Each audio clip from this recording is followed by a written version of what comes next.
1928 pemuda bersumpah, kami putra-putri Indonesia mengaku berbangsa satu, mengaku berbahasa satu, mengaku bertanah air satu.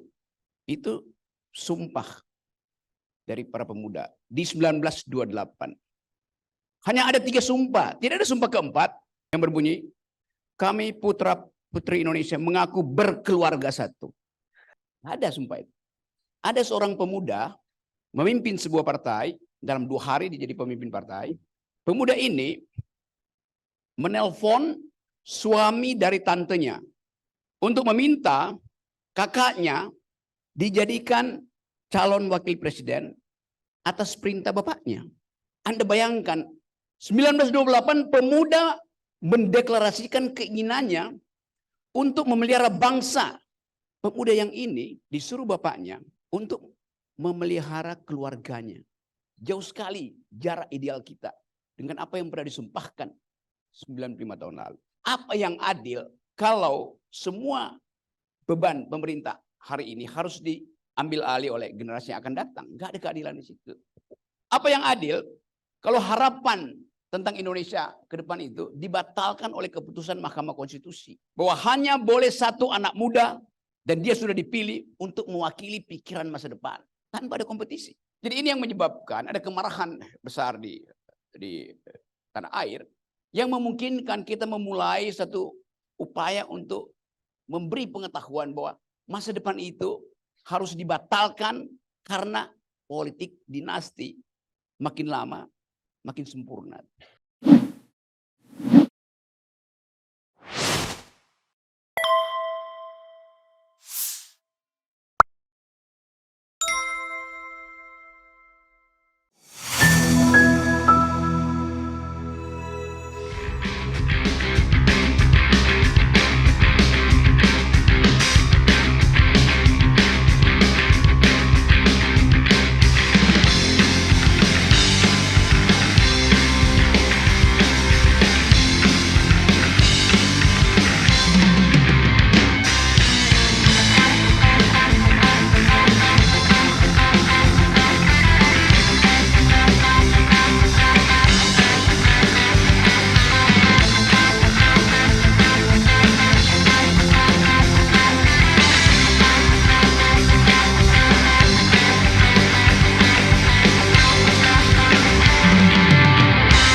Bagaimana persatuan bisa diucapkan kembali? Itu pertanyaannya. Oke. Hari ini tanggal 28 November. Oke. Saya sengaja supaya dikoreksi. Tanggal 28 Oktober hari Sumpah Pemuda itu.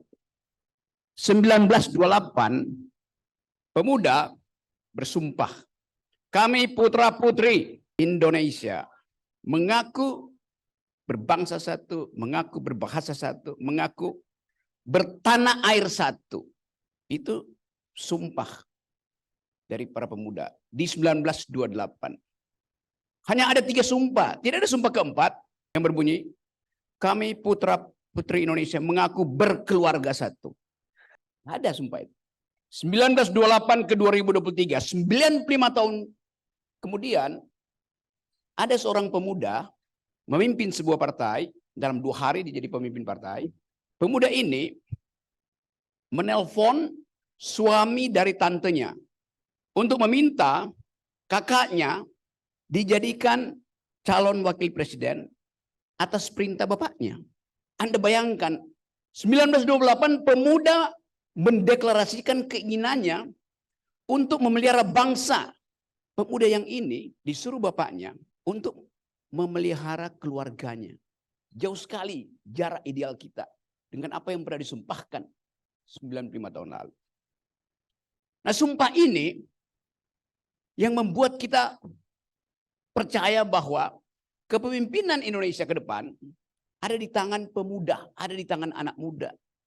Dan itu bahkan yang dijanjikan oleh Presiden Jokowi. Kan ada bonus demografi. 2030-2045, kalian anak muda akan dapat bonus demografi. Yaitu pendapatan kalian akan meningkat. Ternyata yang dimaksud dengan anak muda oleh Pak Jokowi adalah hanya 2 orang, yaitu putra-putrinya, putra-putranya. Cuma dua orang itu yang dipersiapkan untuk dapat bonus demografi. Selebihnya kemana? Apa yang mesti kita terangkan tentang keadilan sosial? Kalau kita periksa data hari ini yang diterangkan tadi oleh Pak Said Didu tuh, ada utang 16.000 triliun. Dan kalau utang itu dibagi habis pada anak muda Indonesia, maka setiap anak muda Indonesia berutang 40 juta. Dia harus bayar utang pemerintah Jokowi 40 juta. Bukan saja anak muda, per bayi. Setiap bayi yang lahir hari ini, dia akan dibebani hutang 40 sampai 50 juta. Kata Sri Mulyani tadi di video, kami akan bayar utang itu. Kata kami di situ, siapa? Bayi-bayi yang lagi dikandung oleh rahim perempuan Indonesia. Itu yang akan bayar. Apalagi kalau kita hitung. Bayi-bayi ini dalam keadaan kesusahan ekonomi hari ini. 1 dari 4 bayi yang lahir di Indonesia pasti mengalami stunting, kekurangan nutrisi itu. Dan kita tahu dalam ilmu kesehatan, bayi yang kekurangan nutrisi, stunting, otaknya akan defisit 20-25%. Jadi coba kita bikin proyeksi bahwa kata Pak Jokowi, kalian akan jadi generasi emas dengan pendapatan 10 kali lipat dari sekarang. Sekarang kita survei. Rahim perempuan Indonesia yang sedang mengandung bayi. Berbahagia enggak? Calon ibu itu pasti berbahagia karena mereka berpikir ada generasi yang akan melanjutkan janji pemuda di 1928. Ibu-ibu tersenyum ketika hamil. Setelah survei, 100% ibu hamil. Dalam tahun ini proyeksinya akan ada kira-kira 300-400 ribu bayi lahir di Indonesia. Ada 300-400 ribu bayi akan lahir. Artinya ada segitu banyak senyum ibu-ibu, mak-mak. Karena ada harapan bahwa dari rahimnya akan tumbuh generasi untuk memuliakan Sumpah Pemuda. Hasil survei begitu. Tapi coba survei bayi yang ada di dalam kandungan. Hai bayi, mau nggak kamu lahir? Kalau setelah lahir, mesti fair kita katakan. Bayi mau nggak kamu lahir? Kalau setelah lahir, kamu potensi untuk kehilangan kecerdasan 25%. Karena tidak ada nutrisi. Mau nggak kamu lahir bayi? Kalau begitu kamu lahir akan dibebani hutang 40-50 juta. Taruhan sama saya. Si bayi bilang, mending saya tetap di rahim ibu. Itu yang kita sebut ketidakadilan. Sebuah keluarga bermimpi akan terus menguasai sumber daya ekonomi. Oleh karena itu, kekuasaan harus terus ada dalam keluarga itu. Satu keluarga bermimpi semacam itu dan mengusahakan mimpi itu terwujud di 2024. Sementara setiap malam di negeri kita ada 9,8 juta manusia yang tidur dengan perut kelaparan. Itu data ekonomi dunia. Indonesia itu orang laparnya paling banyak di Asia. Jadi kita membayangkan apakah janji bonus demografi itu akan berlaku di tahun Indonesia Emas? Enggak mungkin terjadi. Janji Presiden Jokowi pasti gagal. Karena untuk tiba di 2045, nutrisi harus bagus. Karena ada persaingan intelektual, akan ada persaingan kecerdasan. Bonus demografi itu artinya jumlah IQ di Indonesia harus melampaui jumlah IQ di Vietnam, Singapura, Thailand. Baru ada bonus ke kita tuh. Bayangkan misalnya 2045 jumlah stunting kita, hasil dari stunting hari ini menghasilkan generasi dengan IQ 78. Per hari ini IQ nasional kita cuma 78. Sedikit di atas simpanse itu. Itu datanya itu. Singapura 115, Vietnam 105.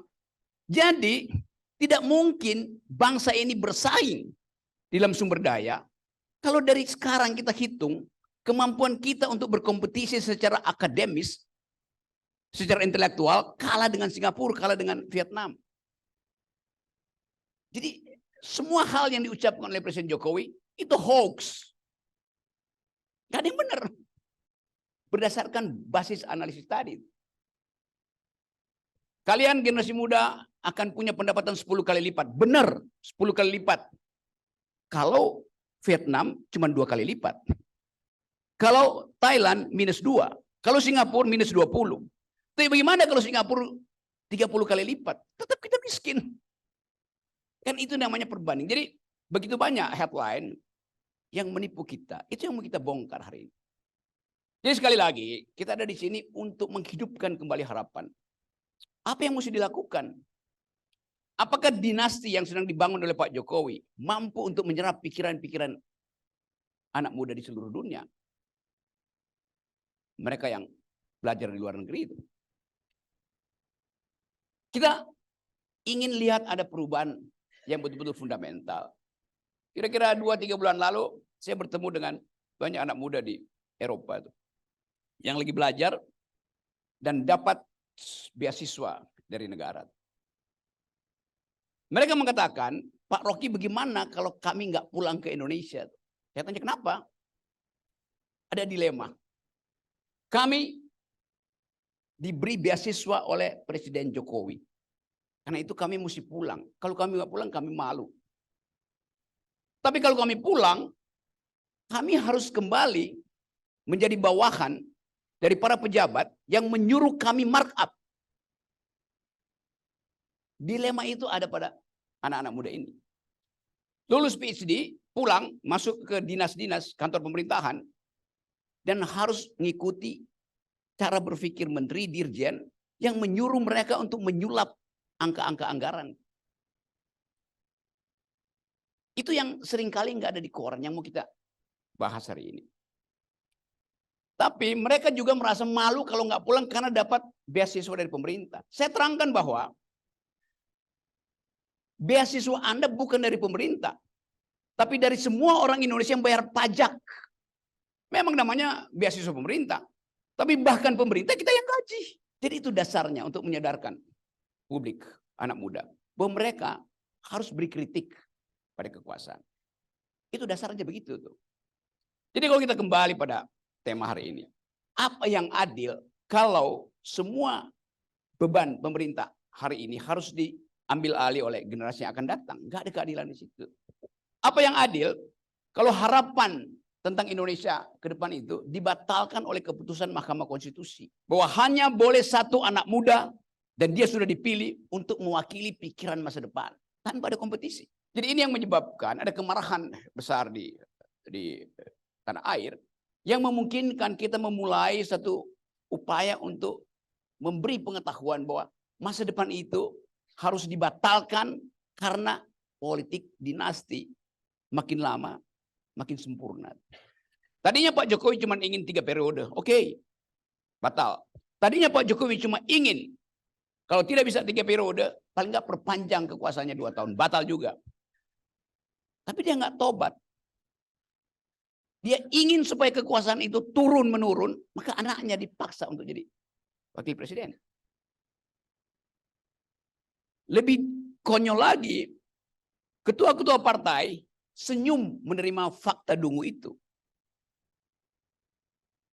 Jadi Anda bayangkan bagaimana mental kita ketika kita berjuang untuk mempertahankan kemerdekaan, berupaya untuk berdebat di forum internasional dengan kapasitas penuh diplomat kita di awal kemerdekaan. Dan ketika kita udah merdeka, kita justru tunduk pada seorang feodal. Miris betul keadaan kita. Jadi ini pentingnya buat saya untuk memulai satu percakapan hari ini. Dan pastikan bahwa tidak boleh keadaan ini dilanjutkan.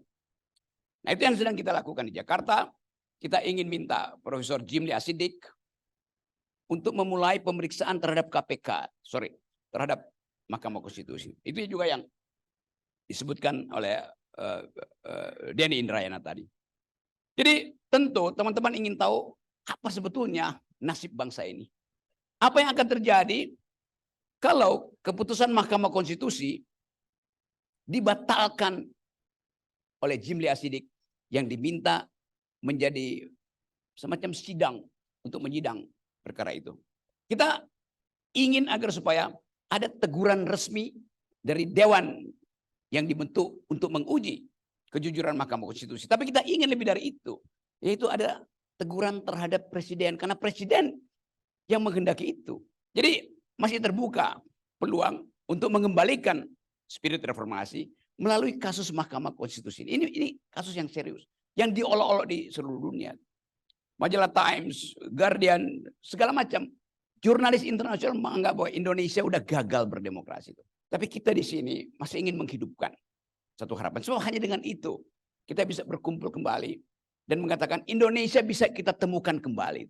Mungkin di daerah-daerah nggak ada lagi semacam harapan. Karena kalau kita lihat dari hari ini, jumlah pemilih 2024, 80% adalah lulus kelas 7. Artinya nggak lulus SMP. Mereka inilah yang siap menunggu BLT, siap menunggu amplop di TPS-TPS. Itu faktanya. Pemilih kita mayoritas tidak lulus SMP. Jadi pemerintah sengaja memelihara kemiskinan supaya mudah disogok. Itu logikanya. Kita di sini terpelajar, mampu berargumentasi. Tetapi seorang emak-emak yang lagi hamil di Padang Sidempuan bertemu dengan saya, dia bilang, Pak Rocky itu ngomong tentang jangan money politics. Buat kami, saya sebagai ibu, Rp50.000 harga secangkir kopi di Plaza Senayan. Bagi ibu-ibu di Padang Sidempuan, itu sama dengan harga susu anaknya selama seminggu. Itu sangat real. Jadi kita mau ulas ini supaya ada pengetahuan dari teman-teman untuk ikut mencerdaskan saudara-saudara kita yang ada di tanah air. Nah, kemungkinan itu masih bisa kita lakukan kalau ada kepastian bahwa kita mesti menghasilkan pemimpin baru. Presiden baru yang tidak didikte oleh presiden lama. Itu yang kita perlukan hari ini. Jadi sekali lagi, nanti kita akan diskusi. Saya kasih ini sebagai pandangan awal untuk memperlihatkan bahwa kerugian bangsa ini sudah didesain dari awal. Yaitu ketika Pak Jokowi menginginkan 3 periode gagal, menginginkan perpanjangan gagal, dan akhirnya dia berhasil. Yaitu menyorongkan putranya untuk meneruskan dinasnya. Pertanyaannya, kenapa dia berhasil menyodorkan itu? Karena tokoh-tokoh politik kita semuanya punya komorbid politik. Takut kena sprindik. Jadi paradoks sekali kita di sini bisa bercakap-cakap secara bebas. Sementara pemimpin-pemimpin partai yang kita minta untuk menghidupkan demokrasi justru tunduk di depan seorang bocah. Itu sangat memalukan. Tapi sekali lagi saya percaya bahwa gerakan masyarakat sipil di Indonesia sedang bergairah untuk menuntut kembali hak kedaulatannya. Jadi teman-teman mungkin kadang-kala saya dengar sinisme dari teman-teman, mana mahasiswa, mana anak muda, mana LSM. Mereka juga bertanya, kalian di luar negeri ngapain? Nunggu revolusi di Indonesia dan nyinyir terhadap anak-anak muda di situ. Jadi saya minta sekali lagi, ucapkan semangat pada mereka. Para mahasiswa setiap hari saya tahu rapat rutin, semua mahasiswa Indonesia itu berupaya untuk mencari satu momentum untuk demonstrasi besar-besaran. Jadi apapun yang kita lakukan di sini adalah ucapan pada mereka yang sedang berjuang untuk mempertahankan haknya. Terutama anak-anak muda yang merasa dihina karena seorang anak muda entah dari mana tiba-tiba ada di depan media massa dan dibanggakan oleh kekuasaan. Jadi sekali lagi ini suara saya mulai parau nih. Saya senang bicara di sini dan terima kasih karena status saya sekarang adalah tersangka. Kalau saya pulang ke Jakarta mungkin bisa ditangkap di bandara. Tapi terima kasih. Saya bicara setelah kalian sholat karena itu saya yakin kalian mendoakan saya. Setelah ada doa maka saya akan semakin lega dan semakin nekat dan semakin tega untuk mengkritik pemerintah. Oke.